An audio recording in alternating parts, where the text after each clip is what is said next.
Yes, very good afternoon to all of you. Welcome back. Please keep silence and please don't talk. तो हमने कल already exercise 1.4 start कर दिया था and उसका क्वेश्चन नंबर 3 का 3 क्वेश्चंस हमने सॉल्व कर लिए. Before going further in the exercise, एक मिनट मेरे को फटाफट आप रिवाइज करवा दीजिए. Yes, what is a statement? A declarative sentence which is either true or false but not both simultaneously is a statement. आप आ गया था? आ जाओ, ठीक है. So what is a statement? A declarative sentence which is either true or false but not both simultaneously is a statement.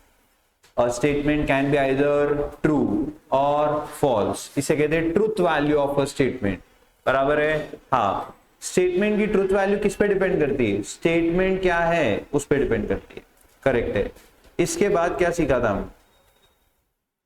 Sir कौन से sentences statement नहीं हो सकते? बताओ कौन से नहीं हो सकते? इंपरेटिव, इंटरोगेटिव, एक्सक्लेमेटरी, ओपन, ये चारों सेंटेंसेस स्टेटमेंट नहीं होते.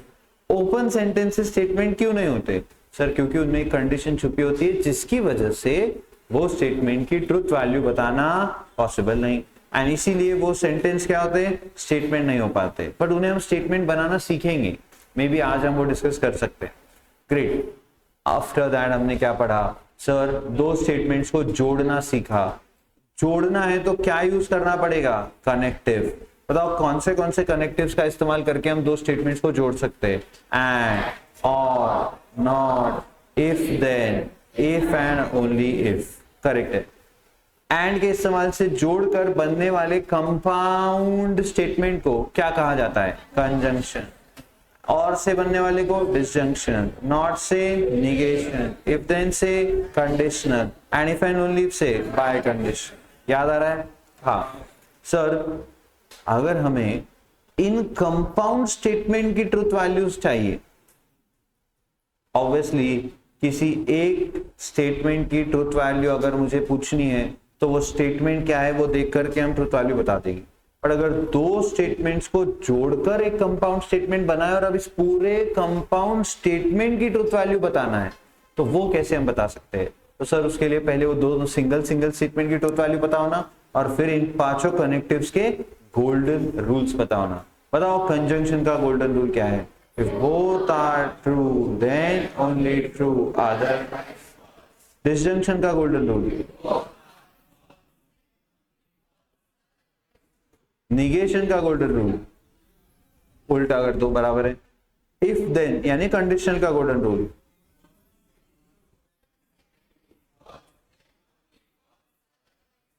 एंड बाय कंडीशनल का गोल्डन रूल.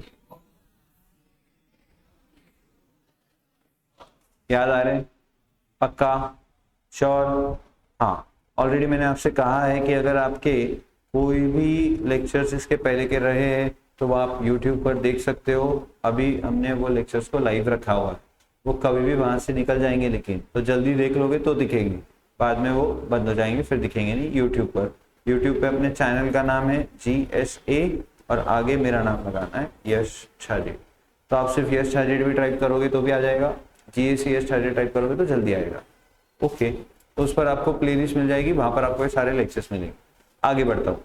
और फिर हमने एक एक कनेक्टिव पर एक्सरसाइज सॉल्व करना शुरू किया, जिसमें से आपको याद होगा हम एक्सरसाइज 1.4 पे पहुंच चुके थे और हम ऑलरेडी ये थर्ड क्वेश्चन का फर्स्ट, सेकंड और थर्ड सॉल्व कर चुके थे. अच्छा, इन क्वेश्चंस में हम क्या कर रहे थे? तो इसमें सर है ना 4 स्टेटमेंट्स है, P, Q, R और S.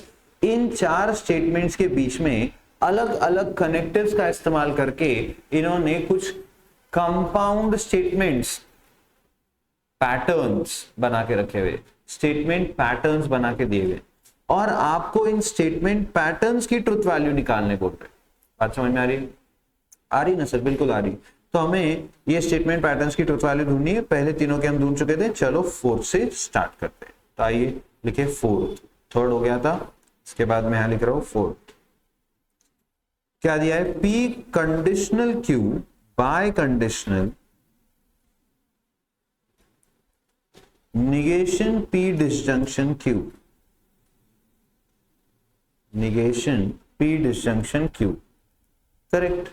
So p conditional q by conditional negation p disjunction q.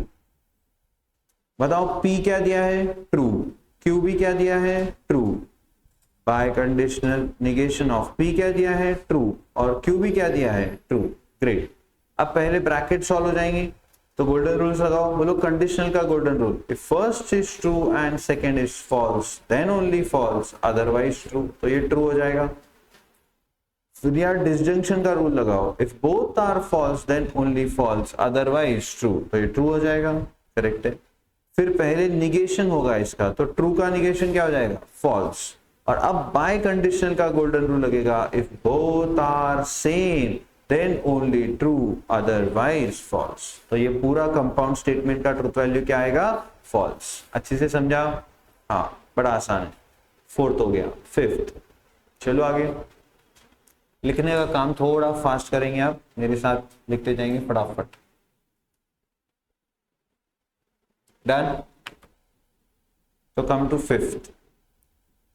P disjunction S conditional R, P disjunction S conditional R bracket close, disjunction negation P conditional Q, disjunction negation P conditional Q,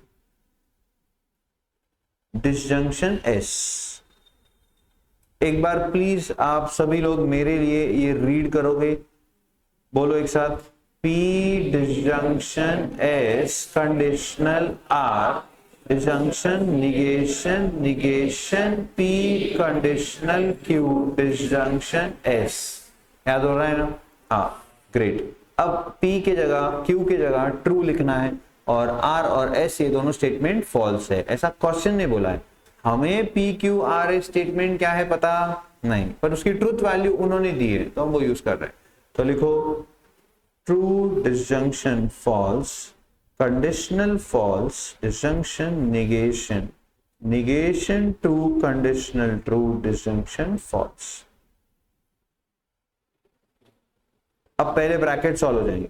तो बताओ disjunction का golden rule, if both are false then only false otherwise true.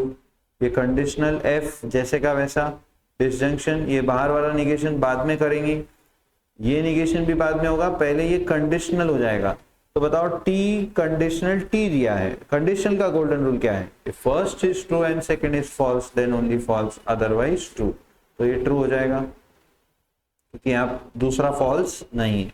Great. और ये disjunction F जैसे का वैसा. अब पहले ये निगेशन होगा और यहाँ कंडीशनल होगा. बताओ कंडीशनल का golden rule, if first is true and second is false then only false otherwise true. Disjunction negation of, बताओ निगेशन T क्या हो जाएगा, फॉल्स. निगेशन ऑफ ट्रू क्या होगा, फॉल्स. Disjunction false.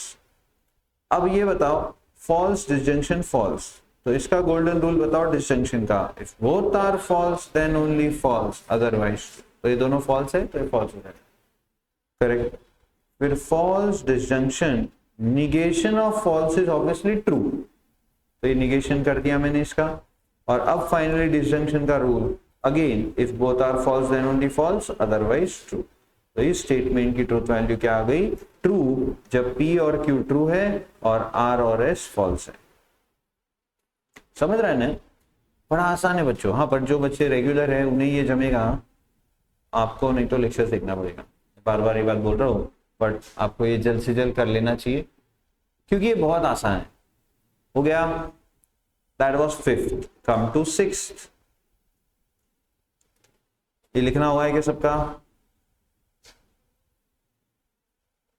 चलो फिर आगे पढ़ो क्या लिखा है अगला statement. Negation P disjunction R conjunction S, negation P disjunction R conjunction S, conjunction negation R conjunction negation S conjunction Q and the statement is done. चलो ट्रुथ वैल्यू निकालना है तो पहले P ट्रू है, R फॉल्स है, S भी false है, again R false है, S फॉल्स है, उसका निगेशन है और Q ट्रू है। चलो तो ये निगेशन तो बाद में होगा, पहले ये ब्रैकेट सॉल्व होगा। तो ये जैसे का वैसा लिख दिया, ये जैसे का वैसा लिख दिया। अब बताओ यहाँ पे डिसजंक्शन का गोल्डन रूल क्या है? बोथ कंजंक्शन का गोल्डन रूल क्या है? If both are true then only true, otherwise false. तो ये दोनों ट्रू है क्या? नहीं, तो ये अदरवाइज है, तो ये फॉल्स हो जाएगा। फिर ये कंजंक्शन और निगेशन जैसे का वैसा है, बाद में होगा। इधर सर पहले ये निगेशन हो जाएगा, तो F conjunction T, negation of F would be T, फिर ये कंजंक्शन T। ग्रेट। अब बोलो यहाँ पे क्या होगा? पहले डिसजंक्शन रूल क्या है? If both are false then only false, otherwise true। तो ये क्या आ जाएगा? ट्रू। ग्रेट। फिर कंजंक्शन निगेशन, इधर बताओ कंजंक्शन का रूल क्या है? Both are true then only true, otherwise false. तो ये फॉल्स हो जाएगा। कंजंक्शन टी, तो निगेशन ऑफ टी ये फॉल्स हो जाएगा। Conjunction negation of F conjunction T, बोलो कंजंक्शन का rule. Sorry, both are true then only true, otherwise false. तो ये फॉल्स आएगा। अब इसका निगेशन बताओ, तो ट्रू हो जाएगा। और फिर कंजंक्शन का रूल बताओ, if both are true then only true, otherwise false. तो ये फॉल्स आएगा। सिंपल है, हाँ बहुत सिंपल है। रूल्स याद होना बस। हो गया यहाँ तक? चलिए आगे। Fourth question of this exercise लिखना है क्या है किसी का? बाकी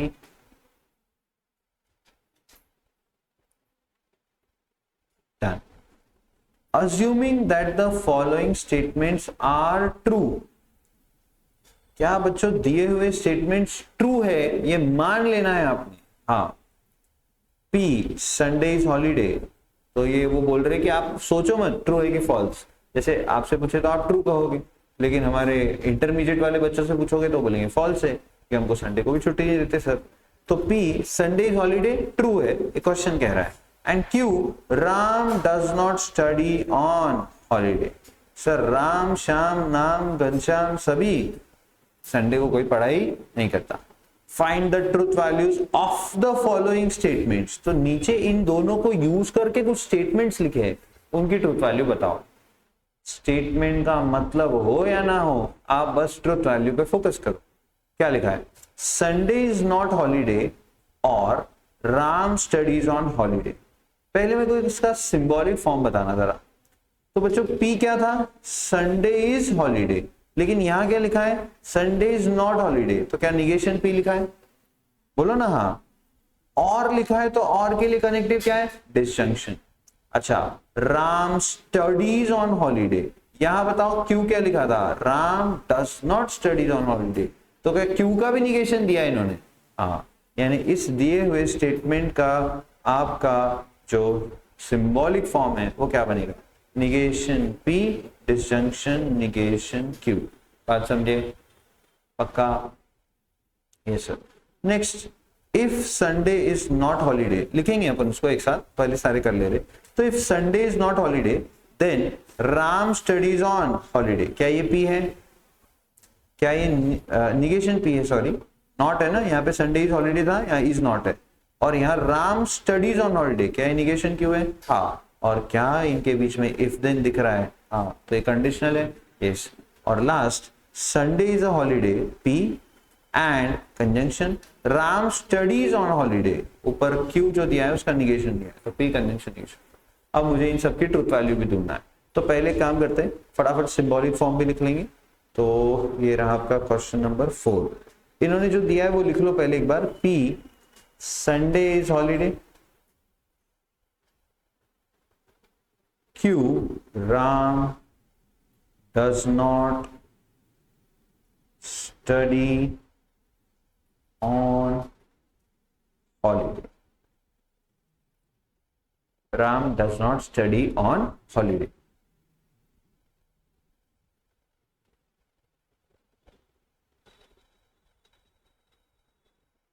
ठीक है, तो फर्स्ट क्या स्टेटमेंट है बोलो, संडे इज नॉट हॉलीडे और राम स्टडीज ऑन हॉलीडे। तो अभी स्टेटमेंट नहीं लिख रहे अपन, टाइम वेस्ट होगा, डायरेक्ट क्या लिख रहा हूं मैं उसका, चलेगा ना। हाँ, तो sir Sunday is not holiday, negation P, आगे दिया है और disjunction, Ram studies on holiday, जबकि यहां पे डज नॉट बोला है तो ये निगेशन क्यू हो गया। तो पहले स्टेटमेंट का सिंबॉलिक फॉर्म हो गया ये। अब उन्होंने कहा था कि ये दोनों स्टेटमेंट्स क्या है, ट्रू, तो ऑब्वियसली बच्चों मुझे इसकी ट्रुथ वैल्यू अगर ढूंढनी है तो पी की जगह भी ट्रू लिख दिया, क्यू की जगह भी ट्रू लिख दिया। ट्रू का निगेशन क्या होगा, फॉल्स, इधर भी ट्रू का निगेशन क्या होगा, फॉल्स। और डिसजंक्शन का रूल क्या है, if both are false then only false otherwise true. तो दिए हुए स्टेटमेंट की ट्रुथ वैल्यू क्या होगी,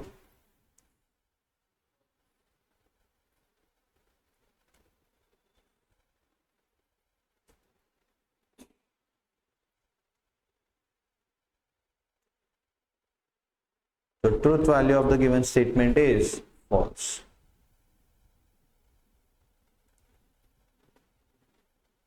Truth value of given statement is false. Second,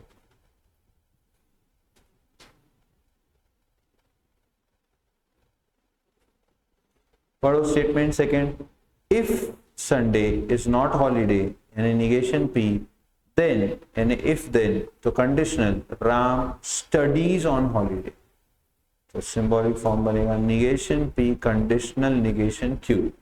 P का भी निगेशन दिया है, क्यू का भी निगेशन दिया है और इफ देन यूज किया है। अब इसकी ट्रुथ वैल्यू निकालो, तो दोनों ट्रू है, तो दोनों पी और क्यू की जगह लिख दिया true.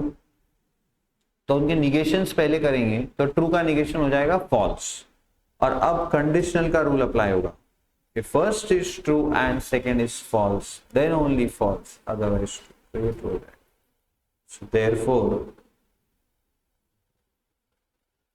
so therefore truth value of the given statement is true।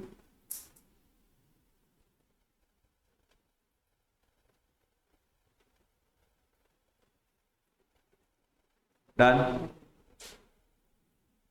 Third,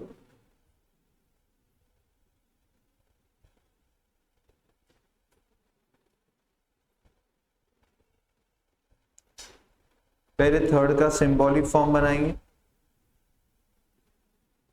पढ़ो स्टेटमेंट क्या लिखा है, Sunday is a holiday and Ram studies on holiday. तो यहाँ पी भी दिया है, कंजंक्शन दिया है और निगेशन क्यू दिया है, बिकॉज क्यू ऊपर does not study on holiday लिखा है, नीचे बोल रहे स्टडीज ऑन हॉलीडे, तो ये निगेटिव बात कर रहे हैं, जो लिखा है ऊपर क्यू उसके हिसाब से। सो ये बन जाएगा P conjunction negation Q, that is true conjunction negation true, that is true conjunction false. बोलो कंजंक्शन का रूल क्या है, if both are true then only true otherwise false, तो ये क्या फॉल्स हो जाएगा। So truth value of the given statement is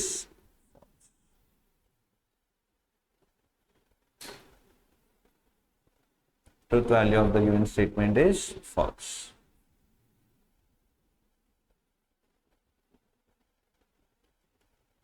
समझा, खत्म। And that's it about exercise 1.4। आसान है बहुत। आइए आगे और एक है, ओ अच्छा, P is he swims and Q is water is warm। Okay, give the verbal statements for the following symbolic statements। अरे वाह, तो इन्होंने P और Q क्या है बताया और नीचे ना इन्होंने सिंबॉलिक फॉर्म दिए हैं और बोल रहे इनके वर्बल स्टेटमेंट्स आप बना के दो हमें। ठीक है, अभी बना देते हैं, क्या लगता है। लिखो फिफ्थ, पहले P और Q क्या दिए है लिख देंगे। P, he swims and Q, water is warm।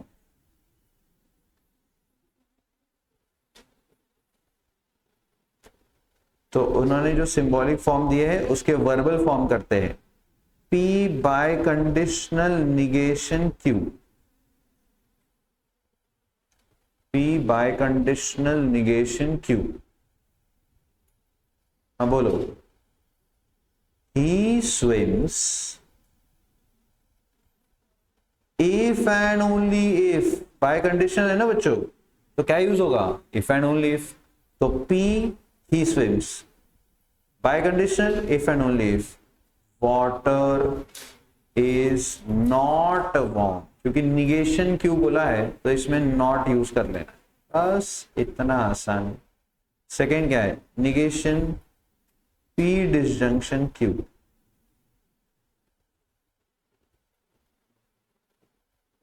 It is not true that, ये मैंने निगेशन के लिए लिख दिया पहले तो,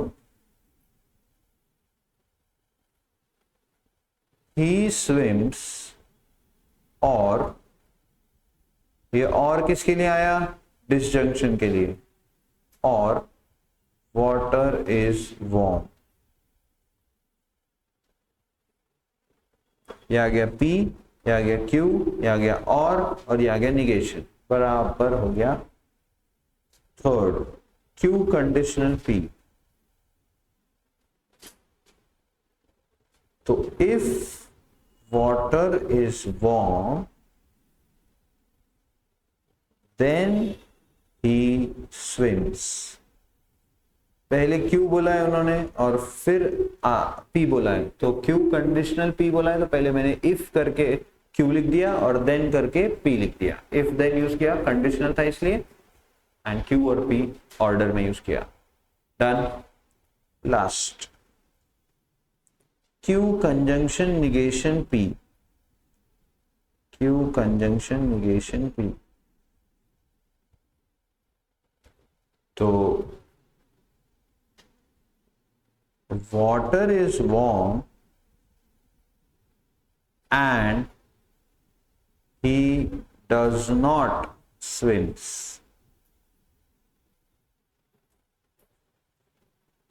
water is warm and he does not swim, क्योंकि निगेशन P बोला है तो नॉट आना चाहिए, समझा क्या,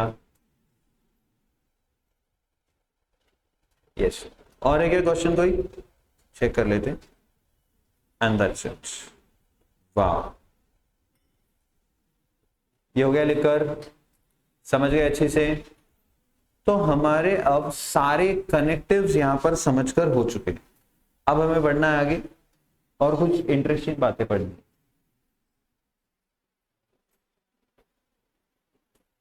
रेडी हो आप, yes.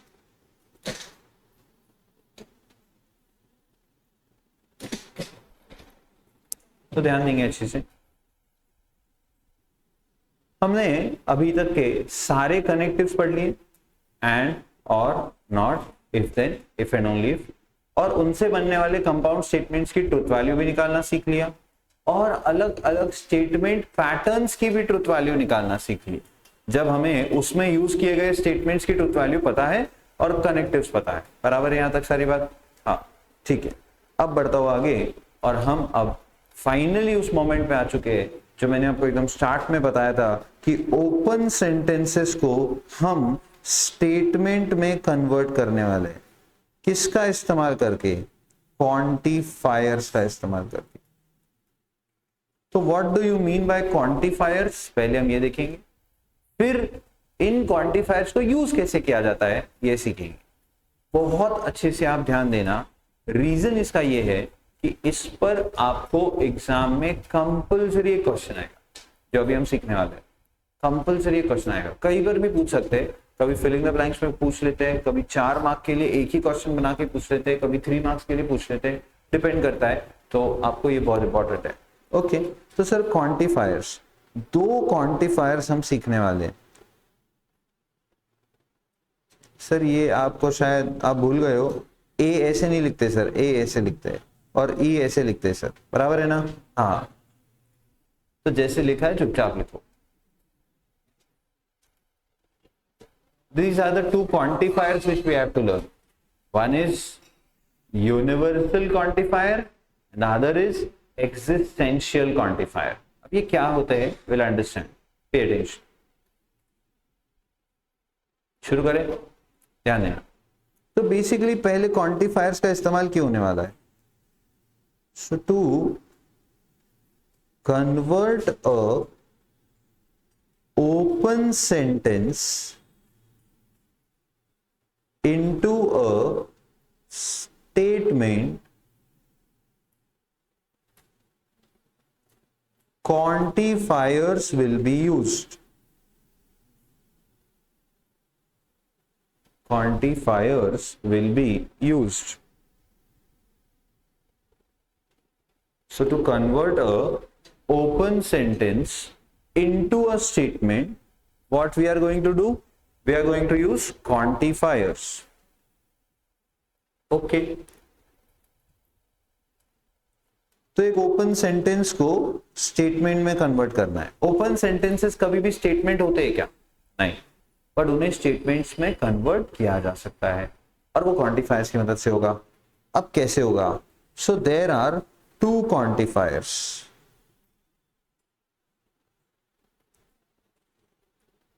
There are two quantifiers.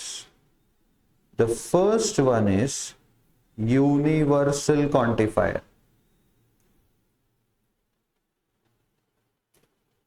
The first one is universal quantifier, जो कि for all के लिए यूज होगा और इसका सिंबल है उल्टा A। इसको हम क्या कहेंगे? For all. Okay. So whenever all values for a variable, लिख लो पहले, सब समझाऊंगा आपको मैं। whenever all values for a variable satisfy the open sentence, we use universal quantifier. We use universal quantifier to make a true statement. To make a true statement. And second quantifier है existential quantifier. Existential quantifier, ये quantifier कब use होता है?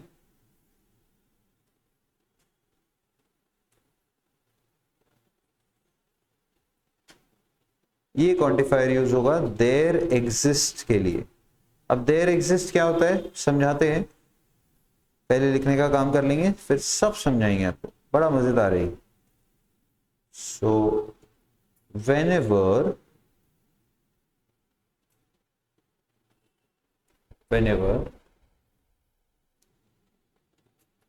one or more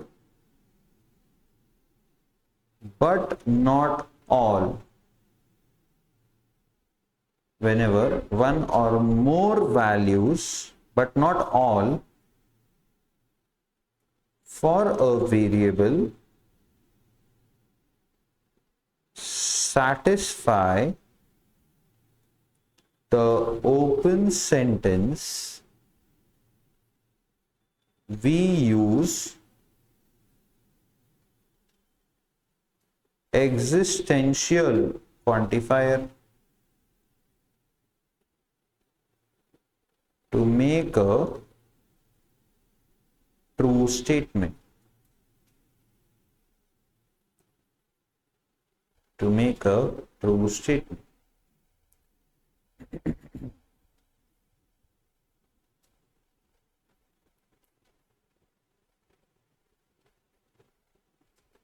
ठीक है, अब ध्यान देंगे। अभी हमने सब लिखने का काम खत्म किया, एक चीज और छोटी सी वो लिख लेंगे बस नीचे, स्टार देके लिखेंगे। क्वांटिफाइड स्टेटमेंट क्या होता है?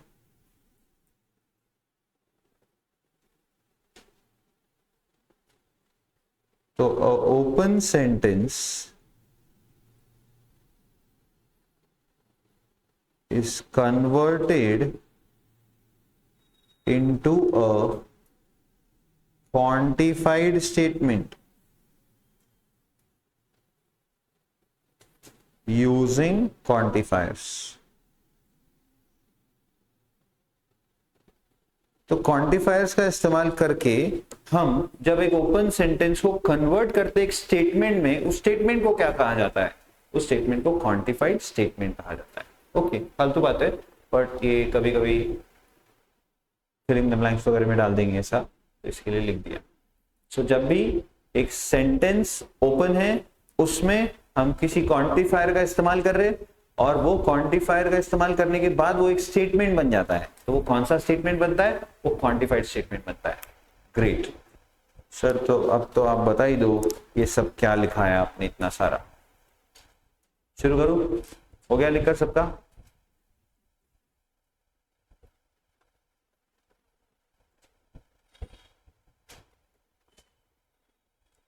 चलो हो गया।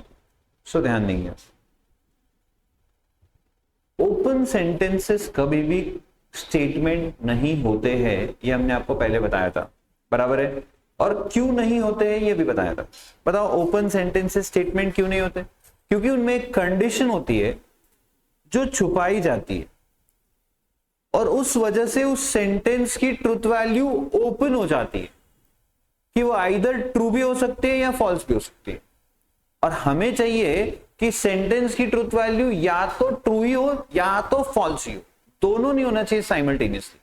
और ओपन सेंटेंस में यही प्रॉब्लम होता है। तो अब हम क्वांटिफायर्स का इस्तेमाल करके, अब देखो क्वांटिफायर्स वर्ड को थोड़ा सा अगर आप समझोगे तो नाम से ही मतलब समझ में आ जाएगा कि क्वांटिफायर्स मतलब आप अब वो वेरिएबल को क्वांटिफाई कर दोगे। क्वांटिफाई कर दोगे यानी आप उस वेरिएबल को कुछ वैल्यूज दे दोगे। मतलब उस वेरिएबल को अभी तक के जो एक ओपन वेरिएबल था उसको आप क्वांटिफाइड कर दोगे, उसको आप मेजर कर दोगे कि तू यहां से यहां तक ही रहेगा, तो आपका statement automatically, sentence automatically statement बन जाएगा। बराबर है? हाँ, ओके। तो अब ये कैसे होगा? आइए सीधा एग्जांपल पे जंप करते हैं। But there are two quantifiers which we can use. One is universal quantifier and second is existential quantifier. Universal quantifier कब यूज होगा? जब सारी वैल्यूज उस पर्टिकुलर ओपन सेंटेंस को सेटिस्फाई कर रही है, तो फिर आप फॉर ऑल ये क्वांटिफायर यूज करोगे, यानी यूनिवर्सल क्वांटिफायर। और एक्जिस्टेंशियल क्वांटिफायर जब एक या एक से ज्यादा वैल्यूज, बट सारी नहीं, मतलब सर समझो 10 वैल्यूज है, उसमें से 9 वैल्यूज हमारे ओपन सेंटेंस को सेटिस्फाई कर रही, बट एक नहीं कर रही है, तो भी आप कौन सा क्वांटिफायर यूज करोगे? Existential quantifier. लेकिन अगर 10 की 10 वैल्यूज आपके ओपन सेंटेंस को सेटिस्फाई कर रही है, फिर आप कौन सा क्वांटिफायर यूज करोगे? फिर आप यूज करोगे यूनिवर्सल क्वांटिफायर। थोड़ा समझ में आ रहा है मैं क्या बोल रहा हूँ? हाँ, बाकी एग्जाम्पल से क्लियर हो जाएगा आपको, डोंट वरी। ओके सर, तो फिर अब आप हमें बढ़िया सा एक एग्जाम्पल दिखाई दो। तो ये देखो सब कुछ यहाँ क्या लिखा है आपको दिख लेना एक बार। यूनिवर्सल क्वांटिफायर करेक्ट है। एक्जिस्टेंशियल क्वांटिफायर ये रहा, इसके लिए क्या सिंबल यूज होंगे? तो 2 क्वांटिफायर्स हो गए। और क्वांटिफाइड स्टेटमेंट क्या है? छोड़ो, अब ये देखो, use quantifiers to convert each of the following open sentences defined on n into a true statement। अब ये जो लिखा है ना into a true statement, ये बड़ी इंपॉर्टेंट बात है, ठीक है। बट इस बात को मैं आपको बाद में समझाऊंगा कि क्यों ये इंपॉर्टेंट है। आप समझ भी जाओगे शायद खुद से। अभी मुझे क्या करना है? क्वांटिफायर का इस्तेमाल करके कन्वर्ट करना है दिए हुए सारे सेंटेंसेस को, जो कि ओपन सेंटेंसेस है, डिफाइंड ऑन नेचुरल नंबर। किस पे डिफाइन करके मेरे को इनको क्वांटिफाई करना है? नेचुरल नंबर पे। और इनको क्वांटिफाइड स्टेटमेंट में कन्वर्ट करना है। वो भी कैसा स्टेटमेंट बनाना है? ट्रू स्टेटमेंट बनाना है। ओके, तो ये बात आपको और समझ में आएगी। अब देखो पहला एग्जाम्पल मैं यहाँ पे लिख के दिखा रहा हूँ, आपको नहीं लिखना है, ये सॉल्व एग्जाम्पल है। अभी पहले मैं सॉल्व एग्जाम्पल सॉल्व कर लेंगे, फिर एक्सरसाइज जब करेंगे तो आप लिखोगे। सॉल्व एग्जाम्पल्स आपको बाद में खुद से करने होते हैं। सो 2x + 3 = 11, ये एक सेंटेंस दिया है। मैं एकदम शुरुआत से शुरू करना चाहता हूं। क्या ये एक सेंटेंस है? हाँ, कुछ डिक्लेयर हो रहा है यहाँ पर। हाँ, फर्स्ट लेक्चर में पूछा था मैंने आपको, ऐसा कुछ डिक्लेयर हो रहा है। हाँ, क्या डिक्लेयर हो रहा है बताओ? कि 2 में x मल्टीप्लाई करके उसमें अगर 3 ऐड करे तो 11 आता है, बराबर है? हाँ, सो 2x + 3 = 11। ओके, सवाल है ये स्टेटमेंट, ये सेंटेंस ट्रू है कि फॉल्स? सर वो तो x की वैल्यू पे डिपेंड करता है। आप x की वैल्यू बोलोगे 4 तो फिर ये ट्रू हो जाएगा, क्योंकि 2 4 8, 8 + 3 11 इक्वल होता है, ट्रू हो जाएगा। लेकिन आप अगर 4 के अलावा कोई भी वैल्यू बोलोगे तो फिर बताओ ये सेंटेंस फॉल्स हो जाएगा। बात समझ में आ रही है? हाँ, तो पहले आप x की वैल्यू बताओ सर, आप x की वैल्यू बताओ तो हम बताते फिर कि ये स्टेटमेंट ट्रू है कि फॉल्स। मैं बोलूं वो नहीं बताना मुझे, तो ठीक है, फिर ये ओपन सेंटेंस हो गया और ये स्टेटमेंट नहीं बन सकता।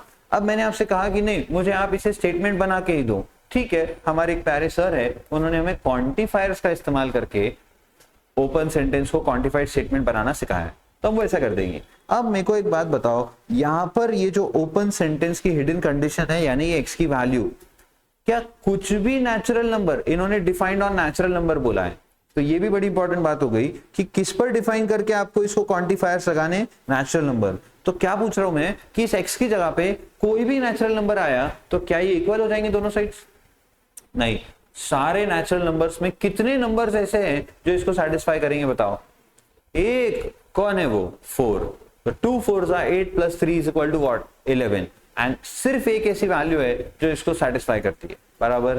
तो यहां कौन सा क्वांटिफायर यूज करना है, कैसे करना है वो तो मेरा काम है, बट कौन सा क्वांटिफायर यूज करना सही होगा? यूनिवर्सल की एग्जिस्टेंशियल? फॉर ऑल की there exists? There exist, because there is only one value. अच्छा एक मिनट, नेचुरल नंबर्स कितने होते हैं? इनफाइनाइट। मैं अगर आपसे कहूं कि एक नेचुरल नंबर छोड़ दो, बाकी सारे नेचुरल नंबर इसको सेटिस्फाई करते हैं, क्या बोला मैंने? एक ही नेचुरल नंबर छोड़ दो, कोई भी, बाकी सारे नेचुरल नंबर्स इसको सेटिस्फाई करते हैं। अब बताओ ये कौन से क्वांटिफायर से क्वांटिफाइड स्टेटमेंट में कन्वर्ट किया जाएगा? अभी भी एग्जिस्टेंशियल क्वांटिफायर यूज होगा सर, यानी सारी की सारी वैल्यूज अगर इसको सेटिस्फाई करती तो फॉर ऑल यूज होता है, वरना हमेशा क्या यूज होगा? एग्जिस्टेंशियल। तो मुझे बताओ ज्यादा यूज होने वाला क्वांटिफायर कौन सा होगा हमारे लिए? एक्सिस्टेंशियल ही रहने वाला है। फॉर ऑल बहुत कम जगह पे यूज होगा, ये बात समझ गए? हाँ, अब धीरे धीरे और समझेगा, सुनते रहो। तो अब मैं इसको स्टेटमेंट में कन्वर्ट करना चाहता हूं, ध्यान से सुनना। There exist x belongs to natural number such that 2x + 3 = 11। अब देखो, हाँ, जब आप ये सेंटेंस पढ़ रहे थे तब आप कह रहे थे कि सर इसकी ट्रूथ वैल्यू बताना पॉसिबल नहीं है, ये ट्रू भी हो सकता है, ये फॉल्स भी हो सकता है। किस पे डिपेंड करता था? x की वैल्यू पे। तो x की वैल्यू बताओ तो हम इसकी ट्रूथ वैल्यू बता देंगे, बट मैंने x की वैल्यू नहीं बताई, इसलिए आपने कहा ओपन सेंटेंस। अब मैंने इसको क्वांटिफाइड स्टेटमेंट में कन्वर्ट किया है। मुझे बताओ ये क्वांटिफाइड स्टेटमेंट की ट्रूथ वैल्यू, तो पहले इसको पढ़ते जरा कि there exist x belongs to n, यानी नेचुरल नंबर्स में कोई तो एक नंबर या 2 3 या 5 6 10 15 20 50 100 1000 नंबर है, सारे को छोड़ के, सारे में से एक को छोड़ के सारे भी रहे तो चलेगा, बराबर। हाँ, कुछ वैल्यूज है नेचुरल नंबर्स में जो x को बिलोंग करती है, जो हम इसमें डालेंगे तो ये सेटिस्फाई होता है। अब बताओ, there exist x belongs to n such that 2x + 3 = 11। क्या लग रहा है ये पढ़कर? स्टेटमेंट लग रहा है? इसकी ट्रूथ वैल्यू बता सकते हो या नहीं बता सकते? सर आप बोल रहे हो कि कुछ तो वैल्यूज है नेचुरल नंबर में जिससे 2x + 3 11 आता है, सच है? कुछ तो वैल्यूज है नेचुरल नंबर में जिससे 2x + 3 11 आता है, सच है? अरे हाँ या ना?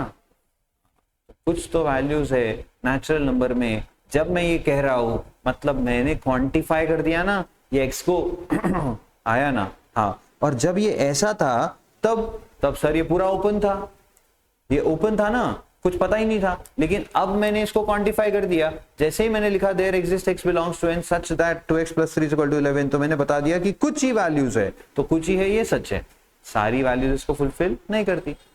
समझा? और ये बन गया आपका क्वांटिफाइड स्टेटमेंट। बस सर एक मिनट, अगर यहां मैंने समझो फॉर ऑल लिख दिया होता, ध्यान से, अगर मैंने यहां फॉर ऑल लिख दिया होता, क्या ये फॉर ऑल लिखा है मैंने? हाँ, मतलब अब स्टेटमेंट पढ़ो क्या है? For all x belongs to n such that 2x + 3 = 11, यानी सारी वैल्यूज नेचुरल नंबर की हम x की जगह लिखेंगे तो 2x + 3 11 आएगा। सच है कि झूठ? झूठ। क्या ये भी स्टेटमेंट बना है? हाँ, ये भी क्वांटिफाइड स्टेटमेंट है हाँ, लेकिन इसकी ट्रुथ वैल्यू क्या है, फॉल्स। बट इन्होंने कैसा स्टेटमेंट बनाने बोला था, इनटू अ ट्रू स्टेटमेंट। आप इसकी इंपॉर्टेंस समझ रहे हो क्या, मतलब सर अगर ये ट्रू स्टेटमेंट बनाओ नहीं बोलते, फिर तो क्या कोई भी क्वांटिफायर लगा दो, आप यूनिवर्सल लगा दो या एग्जिस्टेंशियल लगा दो, स्टेटमेंट बन गया। अब वो ट्रू हो या फॉल्स हो, हमें क्या लेना देना। लेकिन सही क्वांटिफायर यूज करो, इसीलिए ये आपको क्या फोर्स कर रहे हैं, ये बोल रहे कि आप ट्रू ही स्टेटमेंट बना के दिखाओगे। तो आप ट्रू स्टेटमेंट बनाना है तो आपको क्वांटिफायर भी सही सिलेक्ट करना पड़ेगा। और बताओ यहाँ पे कौन सा क्वांटिफायर सही था, देयर एग्जिस्ट। समझा गया। अब बता दो फटाफट, अब आपको आ जाएगा second, x cube is less then 64। Please pay attention, x cube is less then 64।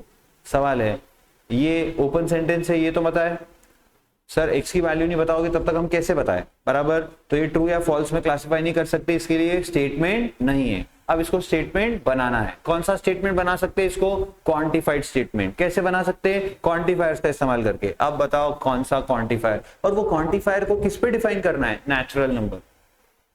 Sir कल को ये होल नंबर भी बोल सकते हैं, कल को ये इंटीजर भी बोल सकते हैं, कल को ये रियल नंबर भी बोल सकते हैं, यहाँ पे एन की जगह ये कुछ भी बोल सकते हैं। फिलहाल नेचुरल बोला है, मेरे को बताना है इसका क्वांटिफाइड स्टेटमेंट कैसा आएगा। देयर एग्जिस्ट यूज करूं कि फॉर ऑल यूज करूं। सर क्या सारों का क्यूब 64 से छोटा होता है क्या, नहीं, समझ गए।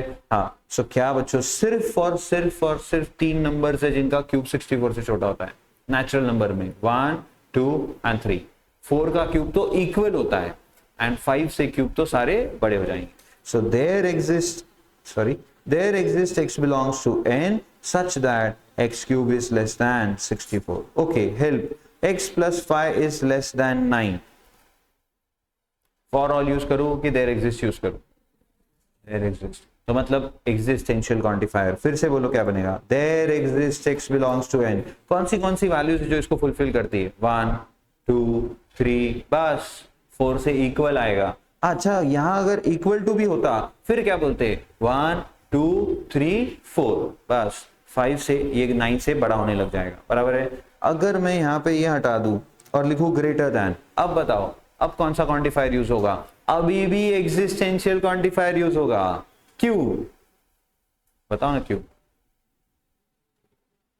सर क्योंकि 1 2 3 एंड 4 इसको फुलफिल नहीं करते। 5 से लेकर इनफाइनाइट तक नेचुरल नंबर्स इसको फुलफिल करते हैं, सिर्फ 4 नेचुरल नंबर्स इसको फुलफिल नहीं करते। समझ में आ रहा है, अरे पक्का, खूब सा आ रहा है। तो सर यहाँ पे अभी भी कौन सा क्वांटिफायर यूज होता, देयर एग्जिस्ट। और अभी जो क्वेश्चन पूछा है उसमें भी क्या यूज होगा, there exist. There exist x belongs to n that is x plus 5 is less than 9। क्या आपको कॉन्सेप्ट समझ में आ गया, कब कौन सा क्वांटिफायर यूज करना है समझ में आ रहा है, कब एग्जिस्टेंशियल कब यूनिवर्सल, एकदम क्लियर है। एक क्वेश्चन मैं आपसे पूछ लेता हूँ, x plus 5 is greater than 0, बताओ कौन सा क्वांटिफायर यूज होगा। x plus 5 is greater than 0, define on n, universal quantifier. अरे ऐसी एक भी वैल्यू नहीं नेचुरल नंबर में जो इसको फुलफिल नहीं करती, सारी की सारी वैल्यू इसको फुलफिल करेगी, बोलो ना हाँ।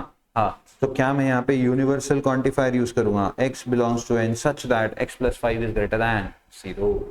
Hello, yes. अच्छा मैंने यहाँ 1 कर दिया, अब क्या करेंगे, कौन सा क्वांटिफायर, यही रखूं या चेंज करूं, चेंज करूं, क्या कर दूं फिर, एग्जिस्टेंशियल कर दूं। कैसी बातें करते हो यार, क्या बच्चों x plus 5 तो 1 से बड़ा ही आएगा। हाँ, तो 1 plus 5 6, 1 से बड़ा है, 2 plus 5 7, 1 से बड़ा है, हाँ, एंड सो ऑन। सो क्या कॉमन सेंस है, यहाँ पे यूनिवर्सल क्वांटिफायर यूज होगा, यस। अच्छा मैंने ये 4 कर दिया, अब बोलो, अब बोलो, अरे कर दी ना गलती, यहाँ आएगा देयर एग्जिस्ट। क्यों, 1 सेटिस्फाई नहीं करता अभी, क्योंकि 1 plus 5, अरे सॉरी मैंने उल्टा कर दिया, अरे सॉरी, एक मिनट। हाँ, तो ये आपने बराबर बोला था फॉर ऑल। पर अब मैं एक सवाल आपसे पूछ रहा हूं, x plus 5 is greater than 6, अब बोलो कौन सा क्वांटिफायर यहाँ पे यूज होगा, फॉर ऑल के एग्जिस्टेंशियल। अब कौन सा क्वांटिफायर यहाँ पे यूज होगा, फॉर ऑल के एग्जिस्टेंशियल।